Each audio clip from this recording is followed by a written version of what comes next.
बिस्मिल्लाहिर्रहमानिर्रहीम।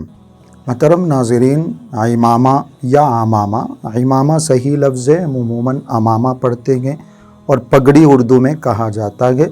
अमामा पहनना हुज़ूर अकरम सल्लल्लाहु अलैहि वसल्लम की एक बड़ी अहम सुन्नत है।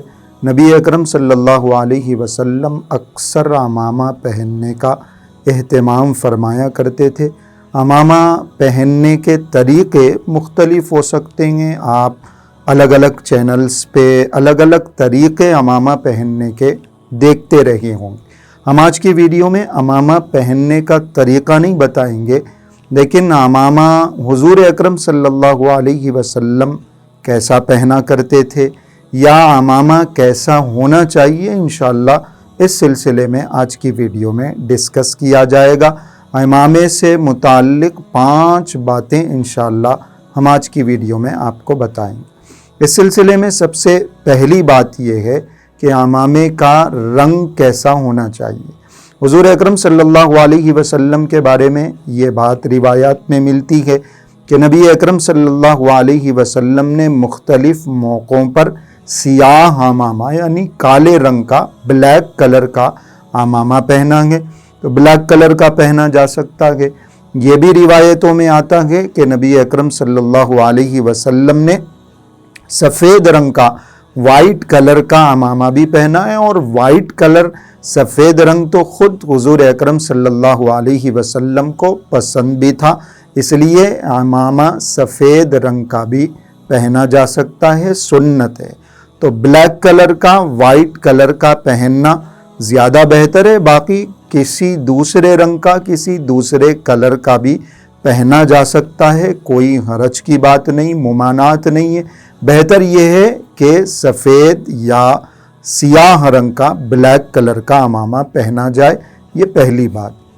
दूसरी बात है अमामे का शमला। अमामे का शमला मतलब ये जो हम पगड़ी पहनते हैं, अमामा पहनते हैं, तो ये जो पीछे कपड़ा छोड़ दिया जाता है इसको शमला कहते हैं। तो ये जो पगड़ी में शमला छोड़ा जाता है, अमामे में शमला छोड़ा जाता है, ये भी हुज़ूर अकरम सल्लल्लाहु अलैहि वसल्लम का तरीक़ा है। इसको भी उलमाए इकराम ने मुस्तहब लिखा है। ये जो अमामे के अंदर शमला छोड़ा जाता है, इसके रिवायात में 4 तरीक़े ज़िक्र किए गए। एक तरीक़ा तो यही है जो मैंने इख्तियार किया हुआ है कि पीछे इस तरह इसको छोड़ दिया जाए। और एक तरीक़ा ये है कि इसका ये जो शमला है इसको दाएं तरफ यहाँ डाल दिया जाए। और एक तरीक़ा ये है कि इसको यहाँ बाएं तरफ लेफ़्ट साइड में डाल दिया जाए। और एक तरीक़ा ये है कि ये जो एक दूसरा अमामा, एक दूसरा शमला जो है छोटा सा, इसको पीछे छोड़ दिया जाए और इसको सामने किसी एक तरफ छोड़ दिया जाए। ये 4 तरीक़े रिवायात में ज़िक्र हैं।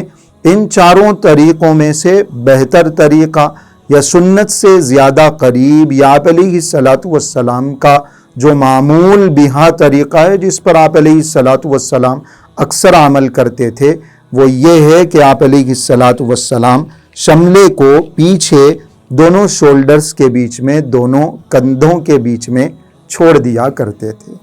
ये दूसरी बात है, शमला लटकाना, शमला छोड़ना और पीछे की तरफ छोड़ना।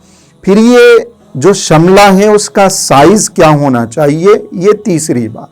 साइज़ के सिलसिले में रिवायतों में ये भी ज़िक्र है कि 4 उंगलियों के बराबर उस शमले का साइज़ था। यानी यूँ समझिए कि एक बालिश से थोड़ा सा ज़्यादा, जैसे ये छोटा जो इसके अंदर साइज़ आया हुआ है, ये जो छोटा साइज़ है 4 उंगलियों के बराबर है। एक रिवायत ये है। और बाज़ रिवायतों में आता है कि 1 ज़िरा यानी 1 फीट से थोड़ा सा ज़्यादा, 1 हाथ के बराबर भी नबी अकरम सल्लल्लाहु अलैहि वसल्लम ने शमला छोड़ा है। जैसे ये जो पीछे 2 शमलों में से एक दूसरा शमला आया हुआ है, दूसरा जो किनारा हमने छोड़ रखा है वो थोड़ा सा बड़ा है। तो इस तरह एक बड़ा, एक छोटा, या एक जो आप छोड़ना चाहते हैं वो छोटा छोड़ लीजिए, एक हाथ से थोड़ा सा ज़्यादा, एक बालिश से थोड़ा सा ज़्यादा, या फिर ये है कि एक हाथ के बराबर भी छोड़ा जा सकता है। लेकिन اس سلسلے میں خاص طور سے یہ بات یاد رکھنی چاہیے کہ زیادہ لمبا شملہ چھوڑنا بھی درست نہیں، اتنا لمبا کہ وہ کمر تک چلا جائے یا کمر سے نیچے چلا جائے، یہ بھی درست نہیں ہے، کیونکہ حضور اکرم صلی اللہ علیہ وسلم نے اس طرح شملہ چھوڑنے سے، لمبا اور نیچے تک لٹکائے رکھنے سے منع فرمایا ہے۔ یہ تیسری بات۔ اور چوتھی بات عمامے سے متعلق ہے، عمامے میں محراب بنانا۔ یہ جو کمان ہم نے بنائی ہوئی ہے اس کو محراب بھی کہا جاتا ہے، ہم کمان کہتے ہیں۔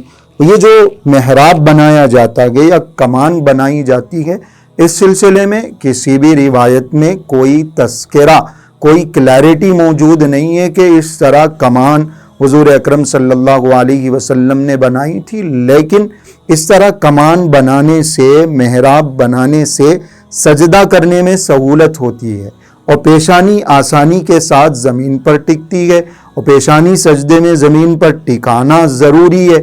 اس لیے اس طرح علماء کرام، بزرگان دین، تابعین کا یہ طرز رہا ہے، وہ اس طرح کمان کو چھوڑا کرتے تھے، محراب بنایا کرتے تھے۔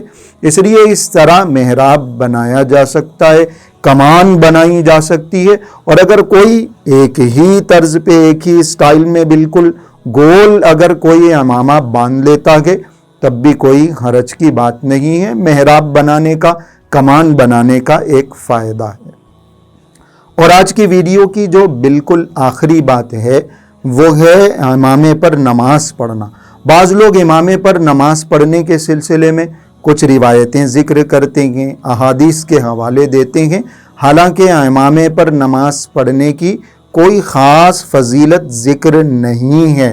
جو روایتیں ذکر کی جاتی ہیں وہ یا تو بہت ضعیف روایتیں ہیں یا موضوع روایتیں۔ اس لیے امامے پر نماز پڑھنے کے سلسلے میں کسی خاص ثواب کا، کسی خاص فضیلت کا ذکر کرنا مناسب نہیں ہے۔ البتہ چونکہ امامہ پہننا سنت ہے، اس سنت کو ادا کرتے ہوئے ہم نماز پڑھیں گے تو یقیناً سنت کو ادا کرنے کی وجہ سے ثواب زیادہ ملے گا، لیکن امامے پر نماز پڑھنے کا کوئی خاص ثواب، کوئی خاص فضیلت احادیث میں ذکر نہیں ہے۔ اور پھر جب آپ امامے پر نماز پڑھ رہے ہیں تو ایک بات خاص طور سے یہ بھی یاد رکھنی چاہیے کہ یہ جو امامے کا سامنے کا کپڑا ہے وہ تھوڑا سا پتلا ہونا چاہیے، کیونکہ آپ سجدہ کر رہے ہیں اور امامہ، پگڑی آپ کی پیشانی پر اس طرح ٹکی ہوئی ہے کہ آپ زمین پر سجدہ کرتے ہیں تو زمین کی سختی اگر آپ کو محسوس نہیں ہوتی تو پھر سجدہ بھی ادا نہیں ہوگا۔ اور اگر آپ نے باریک سا امامہ پہنا ہوا ہے اور سامنے جو لیئرز آئے ہوئے ہیں وہ کم ہیں اور اس کے بعد آپ سجدہ کر رہے ہیں اور پھر آپ کو زمین کی سختی محسوس نہیں ہوتی تو سجدہ ادا ہو جاتا ہے، لیکن پھر بھی ایسا کرنا مکروہ ہے۔ اس لیے بہتر یہ ہے کہ امامہ تھوڑا سا پیچھے سے باندھا جائے تاکہ پیشانی کھلی رہے، یا اس طرح محراب، کمان بنا لی جائے تاکہ پیشانی زمین پر اچھی طرح ٹک جائے، ہم اچھی طرح سجدہ کر سکیں۔